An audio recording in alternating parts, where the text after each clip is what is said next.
só tu, Senhor, é digno de toda a honra, glória, louvor e exaltação. Recebe, Senhor, dos nossos lábios a adoração nesta manhã.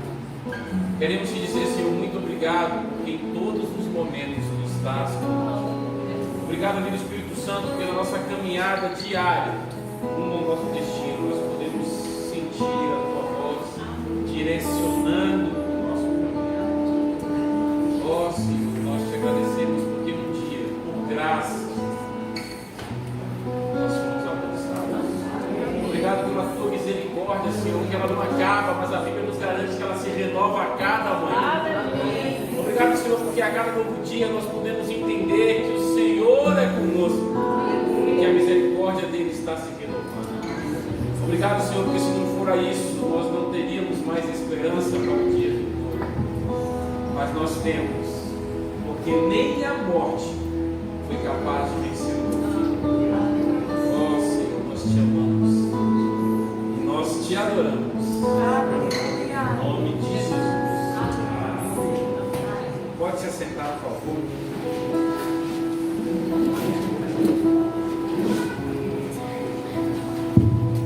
Aleluia.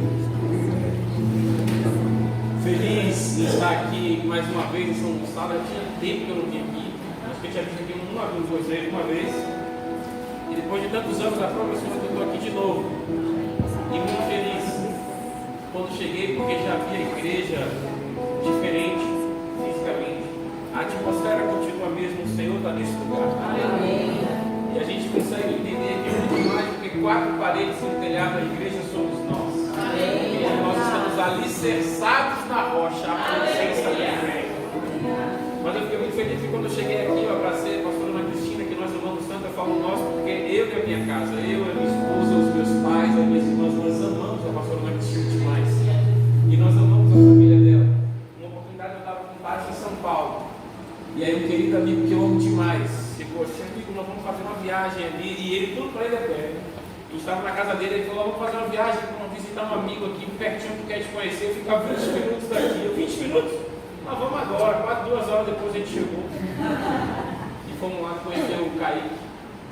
E aí quando eu cheguei lá, ele chegou assim e disse, bispo, tem uma ovelha sua aqui. Eu disse, é sério? Ele falou, tem muita gente que está de férias, tem muita gente em outro lugar de missão, mas ela ficou. E vou chamar ela aqui. Quando ela veio descendo, eu comecei a chorar. Ele falou, por que você está chorando? Eu falei, porque muito me alegra ver como o Senhor faz. Quando o Senhor ele resolve abençoar alguém, tem um chamado para alguém, e aquela pessoa é fiel no chamado, você vê aquele chamado passar de geração em geração.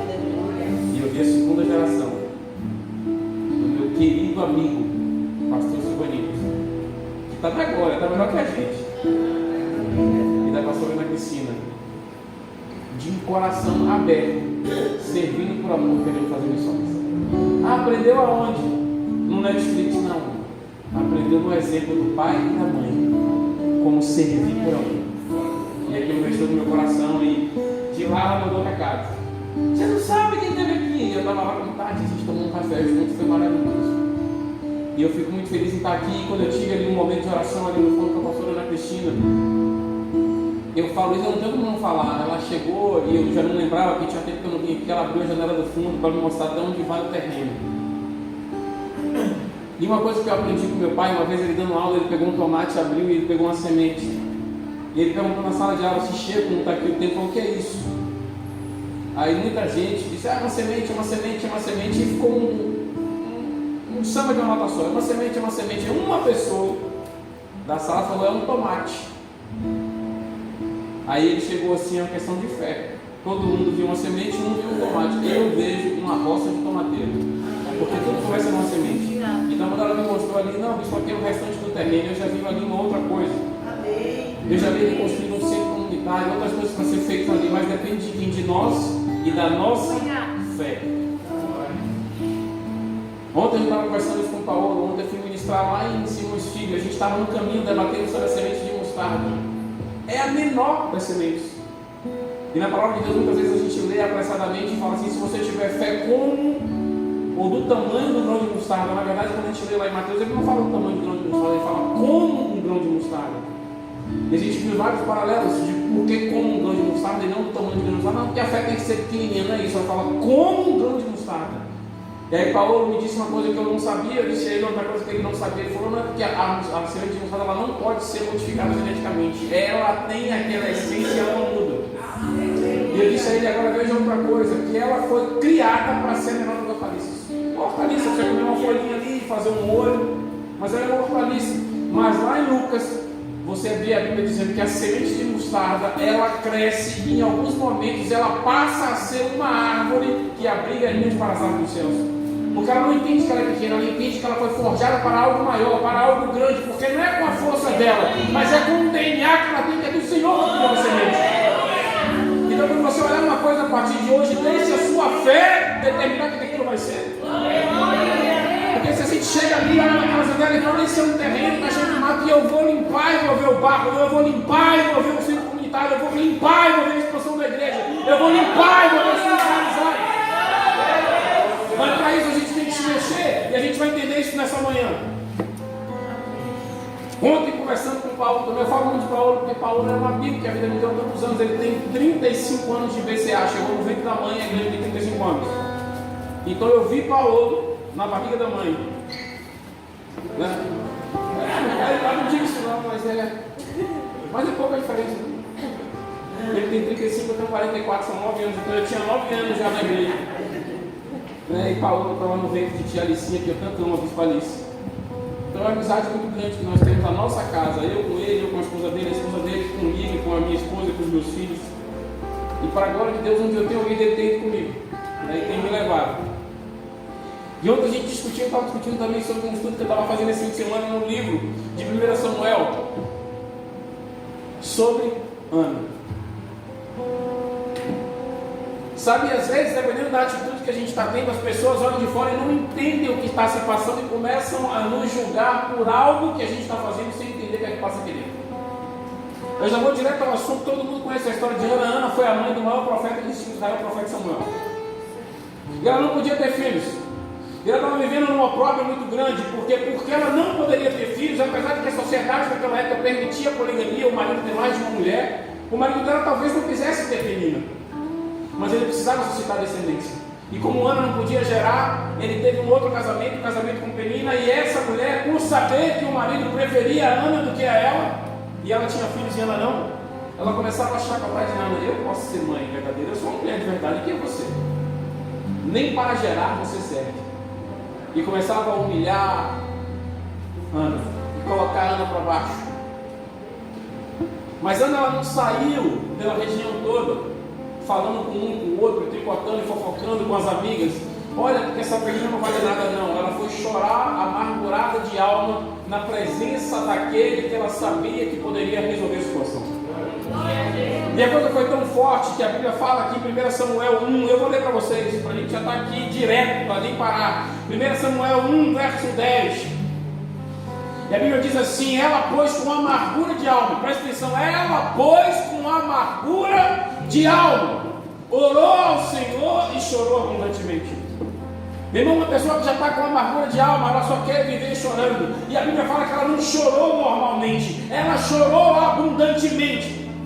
Ela botou tudo para fora que estava consumindo toda a dor que vinha da entranha, ela colocou para fora naquele momento, porque ela sabia que ela precisava se derramar para que ela fosse cheia e revestida do Senhor de uma forma para que aquilo que era impossível se tornasse possível. E ela chegou na porta do templo e ali agarrada às grades, ela chorou com amargura de alma abundantemente. E depois que ela chorou, depois que ela se derramou com aquela amargura, com aquela dor, com aquela tristeza, ela resolveu que ela tinha que mudar a situação. E para mudar a situação, ela tinha que fazer um voto.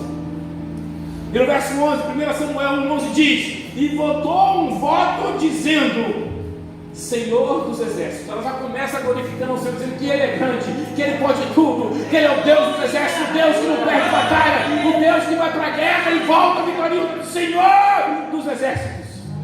Se benignamente atentares para a aflição da tua serva, e se de mim, Senhor, tu se lembrares, E se da tua serva tu não te esqueceres, meu Deus, se ele estaria lembrando dela, cara, para ela clamando, como é que você pode esquecer de algo que você lembra? Mas ela queria ser redundante para dizer, Senhor, olha para mim. Ela estava chamando a atenção de Deus e disse, olha para mim, não esquece de mim, se lembra de mim. Aleluia. Orando com o coração rasgado, e muitas vezes a gente começa a orar o Senhor e em 10 segundos já deu de oração. Ela assim, eu sou eu, ela Senhor, olha para mim, lembra de mim, não se esquece de mim. Você tem coragem de chegar para o Senhor e dizer isso? Senhor, eu sou teu filho, Senhor, eu sou tua filha, você me criou, você me fez, lembra-se de mim e não se esqueça jamais de mim. Agora eu já te pergunto nessa manhã, você tem se lembrado do Senhor todos os dias? Você não tem se esquecido do Senhor todos os dias? Você tem seu tempo de entrega, seu tempo de oração, seu tempo de busca? Porque uma coisa é se lembrar, é muito parecido de com não se esquecer, mas são diferentes. E o que Ele quer da gente também é que a gente se lembre e não se esqueça. Se lembre de Deus e não se esqueça do Deus da promessa. Se lembre de Deus e não se esqueça do tempo de busca. Se lembre de Deus e não se esqueça do seu tempo de oração. Se lembre de Deus e não se esqueça da sua entrega. E ela voltou um voto, Senhor dos exércitos, se benignamente atentares para a aflição da tua serva, e de mim te lembrares da tua serva, não te esqueceres. Mas a tua serva tu deres um filho varão, ao Senhor o darei por todos os dias da sua vida, e sobre a sua cabeça não passará navalha. Meu irmão, isso aqui nem todo mundo entende quando você lê isso da primeira vez. Tudo que ela precisa, a maior necessidade dela para livrar ela da vergonha é que ela tenha um filho homem. A Bíblia específica, ela não fala assim, me dá uma criança, seja mulher ou homem. Ela foi específica, Senhor, eu preciso de um varão, porque eu preciso que o nome do meu marido se suceda através de mim, para que eu tenha valor dentro da minha sociedade. Então ela pediu especificamente o que ela queria. Você só pede a Deus especificamente o que você quer e sai do generalismo quando você tem uma relação tal com Ele e intimidade tal com Ele que você pode ser preciso no seu pedido. Porque se você não tem certeza nem convicção da sua fé, você fala, Senhor, o que você me trouxer é bênção. Mas quando você tem que ir, eu quero é isso. Em todas as ambições, ela falou, Senhor, eu preciso de um filho varão. Era o que ela necessitava, mas ela disse, se você me der, Deus, o que eu necessito, eu vou te devolver. Como assim? Como é aquela coisa que ela mais queria, que ela mais precisava, sair daquela situação, ela falou, se você me der, eu vou te dar de volta. Deus falou, eu não estou ouvindo isso não. Não é possível que tudo que ela quer na vida, se eu der a ela, ela vai me devolver. E ela não disse a Deus, eu vou te devolver ele, Senhor, por um período. E depois ele é meu de volta. Ela disse, não, eu vou ficar com ele enquanto ele amamentar. Talvez até 4 anos no máximo. Depois, para todo sempre, ele será teu. Porque o melhor que tu me deu aqui, eu vou te entregar aqui. Vai entendendo isso? E Ana era estéril, ela não podia gerar. Mas ela se derramou, e no momento que ela entendeu, ela precisava se derramar e crer. Foi o que ela fez. Sofria muito naquela época, porque não podia gerar. E ela tinha esse peso, essa vergonha em cima dela. Poder não gerar e suceder o nome do seu marido. Imagine ter uma rival dentro da própria casa. Imagine menina dia e noite. Você não serve para nada. Imagina. Quanta tristeza não se abateu e quanta amargura no coração de Ana. Mas mais uma vez eu digo, ela não saiu pela rua com tanta tristeza. Ela se derramou na presença de quem poderia resolver. E a Bíblia fala que Ana chegou a Siló. Ela foi ao templo e ela se humilhou diante de Deus. E ela pediu, Deus, eu preciso de um filho varão. Deus, eu preciso de um filho homem.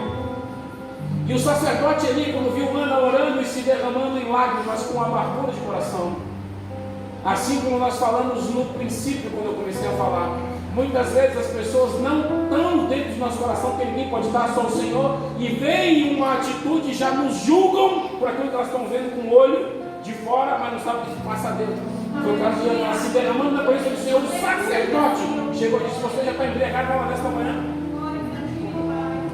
não sabendo que ela estava se derramando aos pés do Senhor. E ela foi julgada por Eli naquele momento. O sacerdote viu ela orando e errou o diagnóstico. Achou que ela estava embriagada e repreendeu Ana duramente. Mas para você ver e entender como julgar as aparências vai em vários desvios. E é por isso que não é nos permitido julgar ninguém. Aleluia! Se é uma coisa que eu entendo, eu posso falar isso. Porque eu sei, porque já ouvi de outras pessoas próximas a mim que hoje me falam isso. E eu sempre soube que eu sempre fui um improvável. Ah, não, aquele ali não vai dar, não.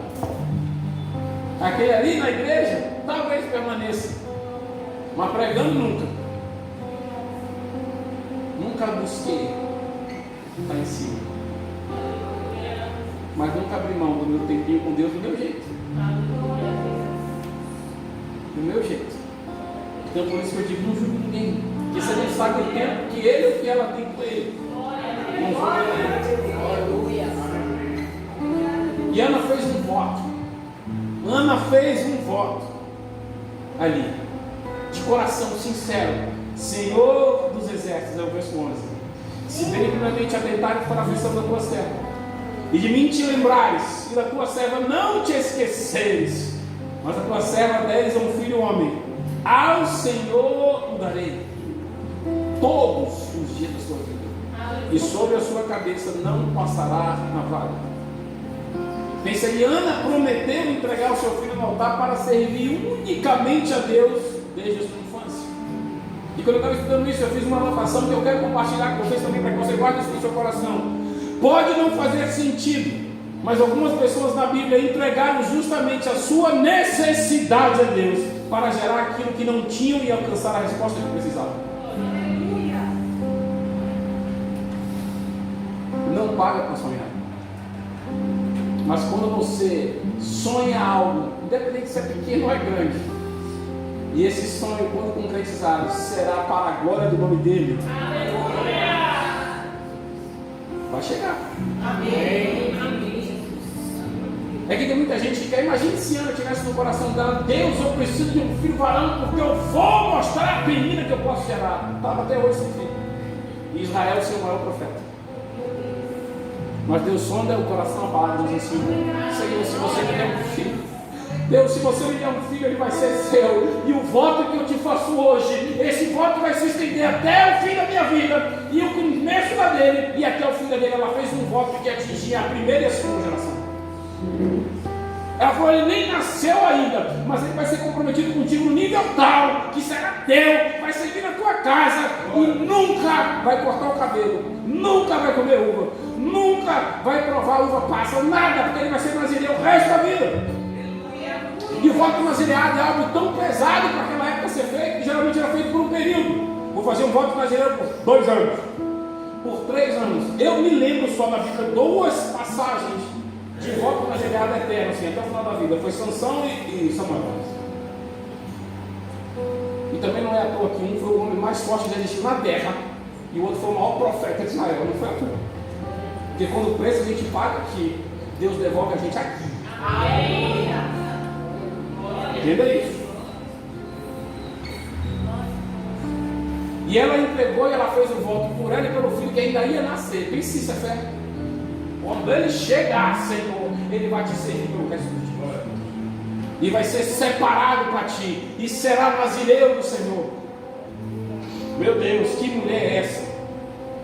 E logo depois de conversar com o profeta Eli, depois que ele chegou e conversou com Ana, e entendeu que ela não estava embriagada, que ela estava se derramando na presença de Deus, depois que ela recebeu a palavra do homem de Deus, e a promessa que iria se cumprir, ela automaticamente parou de chorar. Isso é o que? Fé, irmão, convicção. Você vai receber um filho, limpou a lágrima, vamos ver. Entendeu que ia chegar. Imagine se ele fala: você vai gerar. Deus, será? Ele está nos teus caminhos, Senhor. Coitado, onde está fluindo esse profeta? Quando ela recebeu a palavra, foi a fé dela que gerou.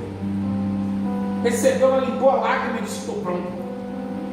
Agora ela sabia que tinha uma etapa para ela cumprir também, porque a semente foi lançada, mas precisava de ação dela. E muitas vezes Deus lança a semente através dos profetas e a pessoa fica: cadê esse Senhor? Tem que se mexer. Tem que se mexer. A palavra foi lançada. No mundo espiritual foi gerado, mas ela vai fazer a parte dela. 98% da igreja era muito. A parte que Ana precisava fazer. Você já entendeu? Ela era casada com Eucano. Então, quando recebeu a palavra, ela precisava de um tempo, a sós, com ele. Porque ela entendeu que ela ia conceber, mas que ela precisava também fazer a parte dela. Mas que ela sabia que ali já estava diferente, que Deus estava dando a ela aquilo que ela necessitava, já no mundo espiritual. E ela parou de chorar. E quando eu vi isso, e foi ontem que o Espírito Santo me mostrou, eu lembrei do rei Davi. Davi forjado para a guerra, para a batalha, aí, todo mundo vem. Um dia chegaram para ele: Senhor, meu rei, se você for para o fronte e morrer, a lâmpada de Israel se apagará.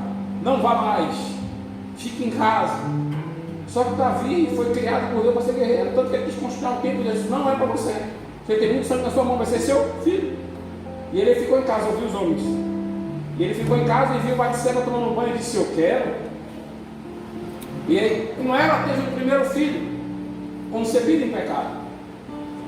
E aquela criança ficou muito mal, porque Deus disse que ia matar. E Davi ficou sem comer, Davi ficou sem tomar banho, Davi só chorava. Deus não faz isso, Deus não mata o filho, Deus não mata a criança. E de repente a criança morreu. E ficou aquele burburinho no palácio. E Davi percebeu que tinha algo diferente. Perguntou: o que está acontecendo? Ninguém queria dizer que o menino tinha morrido. E ele perguntou: o menino morreu? Algum valente com certeza disse: morreu. E quando disseram o menino morreu, ele na hora cessou o choro, a lágrima, tomou banho, se banhou, se perfumou, lavou o rosto, trocou de roupa e foi comer. Você não é que incoerência não, meu irmão. Até onde ele podia se derramar pedindo a Deus que fizesse, ele fez. Quando ele entendeu que a vontade de Deus se estabeleceu, ele já mudou a face, foi igual a Ana. Chorou, vou trazer vida, cessou a lágrima. Davi chorou, não vou dar vida, cessou a lágrima. E às vezes a gente questiona o Senhor: por quê? E ele dá um comando e a gente fica: por quê?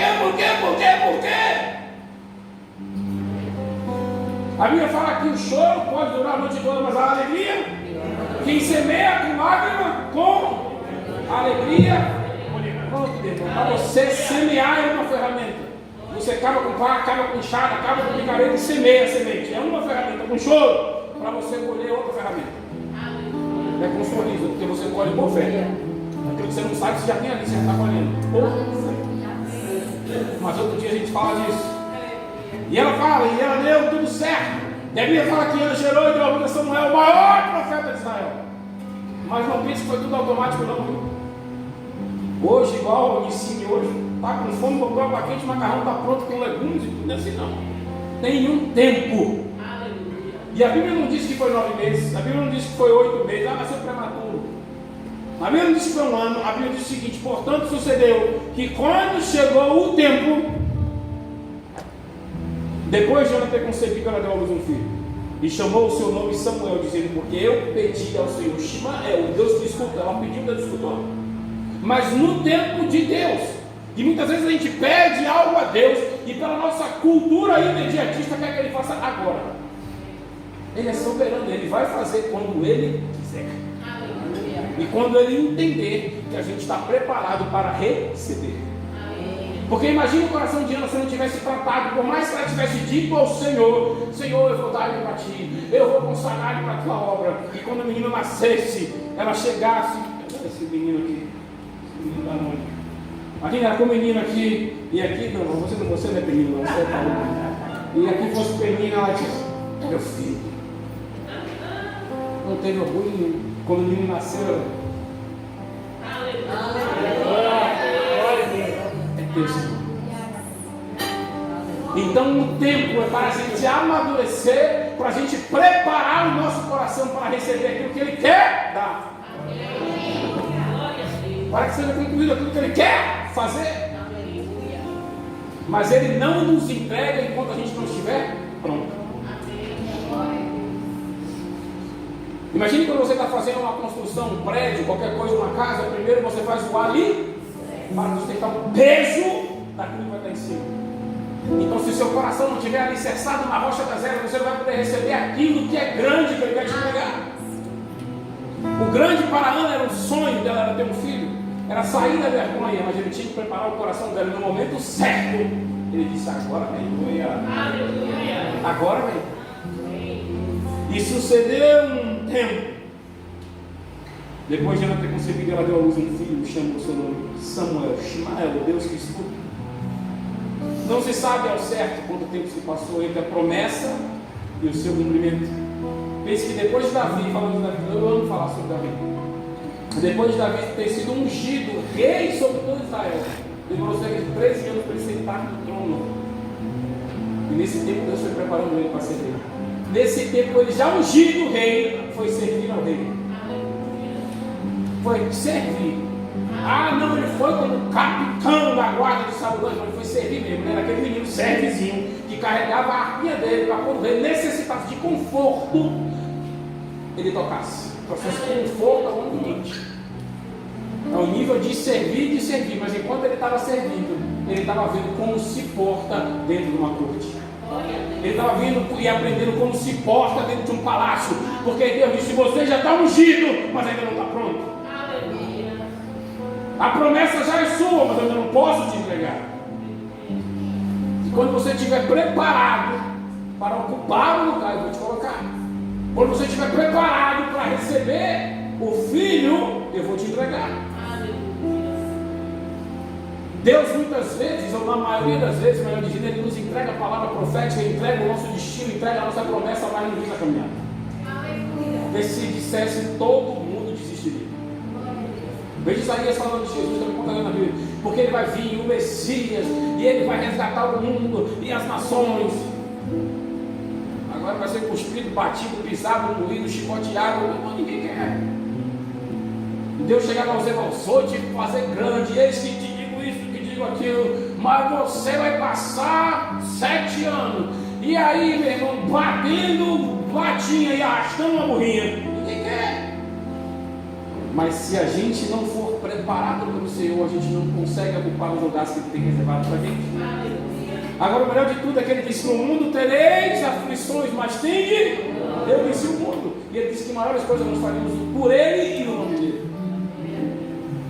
Mas o lindo também, já falei isso várias vezes na igreja, mas toda vez que eu me lembro eu falo de novo. É que a Bíblia não fala que nenhuma arma seria forjada contra a gente. A Bíblia fala que armas seriam forjadas, mas ela não prosperaria. Porque o Senhor vai nos livrar. Mas Ele está nos treinando. Ele está nos treinando. Mas vamos avançar. Se não a gente fica, Ele não vai. E a gente vai. Vamos avançar. É importante dizer que Ana cumpriu o seu voto e entregou Samuel para servir o Senhor no tempo todos os dias de sua vida. E Deus abençoou a vida de Ana. E ela teve mais 3 filhos e mais 2 filhos. Ela queria um filho varão. Um filho varão ela pediu a Deus. Deus, me dê um que eu vou te devolver, um que você me der. Ou seja, me dê o que você me der, 100% eu vou te dar de volta. Deus é? Ela é. É mesmo, ela é mesmo. E ela devolveu Samuel e Deus deu mais 5. Mais 5, 3 filhos e 2 filhas. Pelo filho entregue no altar mais 5. Ana recebeu mais 5. E Deus adeus a sua vergonha. Deu adeus ao opróbrio. Deu adeus à perseguição. Deu adeus àquela pecha que ela tinha de inferno. Definitivamente. Porque a promessa de Deus foi muito maior do que ela entendeu. E foi exatamente como aconteceu. Tudo que ela queria era um. Tudo que ela queria era um filho. Tudo que ela queria era um filho. Mas Deus não falou para ela: eu vou te dar um filho. Você não quer um filho? Eu vou te fazer fértil. E muitas vezes a gente pede algo que é tão pequeno. Deus diz: eu vou te dar mais. Você não está entendendo? Tem muita gente querendo um filho de Deus, quando na verdade Deus quer fazer vocês e a nós férteis. Ó, Deus me dá um. Ele disse: não vou lhe dar a fertilidade, meu filho, que você vai ter quando você quiser. Porque a fertilidade, para ela gerar muitos filhos, ela depende de quem? Dela. Mas a condição de infértil não dependia dela. Mas quando Deus fez ela fértil, ela falou, vai depender de você, minha filha. Quantas vezes você trabalhar, mais vezes você vai gerar. Para trabalhar, para ficar mais. Aleluia. E é assim que Deus faz. Ele nos dá o meio daquilo que a gente não pode fazer com as nossas forças. E Deus fez. E tudo que ela queria era umzinho só. Eu só quero um filho homem, Deus só quero um filho varão. Deus falou, eu vou te fazer fértil. E você vai ter filhos e filhas. Até o cara não pediu, Deus deu. Você não quer um filho só, um filho homem só. Eu vou te dar filhos e filhas pela sua promessa. Vou te dar filhos e filhas pelo seu coração, mano. Porque quando a gente derrama o nosso coração na presença de Deus, Ele nos surpreende sempre. Deus sempre nos dá mais do que aquilo que a gente pede. Porque Ele suma o nosso coração e Ele fala, não, Ele está pedindo só isso, eu vou fazer muito mais dele. Que você não nasceu só para isso, você nasceu para muito mais. Aleluia. Mas deixa eu ver o seu coração, é o que Ele está dizendo. Mas uma coisa que a gente tem que entender, assim como a gente leu na Bíblia, teve um tempo entre o pedido de Ana e a promessa se cumprir. Não espere de Deus respostas imediatas. Às vezes a gente chega para Deus, eu quero agora, Deus, eu quero agora. Deus falou, ainda não, filho. E é uma diferença muito grande entre não e ainda não. E muitas vezes quando a gente pede a Deus, Ele diz ainda não, e a gente não entende. Ainda não, filho, você não está preparado para te dar o que eu quero te dar, porque é muita coisa. Eu vou trabalhando no seu coração, eu vou trabalhando em você, eu vou trabalhando na sua mente, eu vou trabalhando na sua condição, para te levar onde eu tenho sonhado para você. Ela queria um filho, e Deus fez ela fértil. Ela queria um filho, e Deus deu filhos e filhas que ela nem pediu. Agora imagine uma coisa, quando a gente falou de semente, eu nem tinha me atentado a isso ontem, quando a gente estava conversando. Ela pediu filho e ganhou filhos e filhas que iam gerar mais filhos e filhas e mais filhos e filhas, e ia ser uma geração interminável. Deus, você está pedindo algo que pode ser finito, mas eu vou te dar daquilo que você nem pensou. E a quantidade você não vai saber nem onde vai chegar, porque é isso que eu tenho sonhado para você. Deus não falha. Deus não falha. E Ele vai cumprir todas as promessas na sua vida e na minha vida. Amém. Porém, entre a promessa e o cumprimento da promessa tem o tempo. E o tempo é que prova a fé, e o tempo que prova o coração, e é o tempo que separa o homem dos meninos. Porque quando é menino mimado, começa a dizer, Deus, não é possível. Não. Descanse no Senhor. Amém. A Bíblia fala, deleita-te no Senhor, e Ele satisfazerá o desejo do seu coração. Amém. Se deleitar é entregar de forma tal de estar nos braços de Deus, entendendo que Ele não vai deixar você cair. Ele vai te sustentar, Ele vai te segurar, Ele vai te guardar, Ele vai te proteger. Mas você precisa entender isso. E o tempo Ele prova a fé e o coração.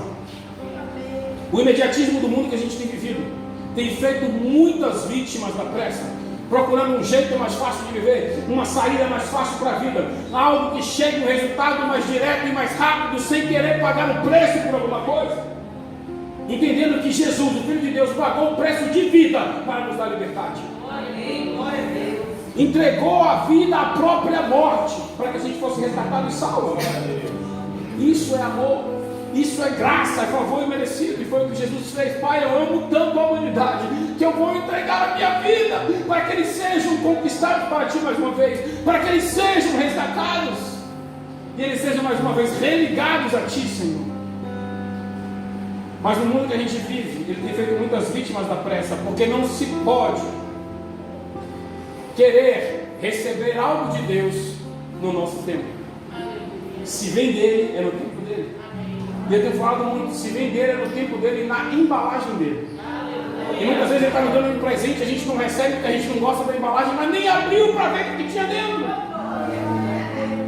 E mesmo que você não goste da embalagem, não chegue no tempo que você espera, mas se é de Deus, abra e veja o que ele tem dentro, que tenho certeza que é uma surpresa para você. Mas o que a gente não pode fazer é medir Deus com a nossa regra. A gente não pode. A gente não pode medir as pessoas com a nossa regra. A gente não pode querer nivelar as pessoas com o nosso prumo. Tem que ser com o Senhor. E com isso aqui a gente encerra, que a gente tem as consagrações. Além de nos abençoar, o Senhor visa o nosso crescimento espiritual em todo momento. E o tempo só vai depender do nosso grau de busca, do nosso grau de entrega, do nosso grau de querer ter uma vida íntima ligada ao Senhor todo o momento. E o Senhor, Ele quer que a gente tenha essa comunhão com o amado Espírito Santo. Portanto, aquilo que você julga ser uma demora, portanto, aquilo que você julga que é uma espera grande demais, é em função dos nossos defeitos e não é culpa de Deus.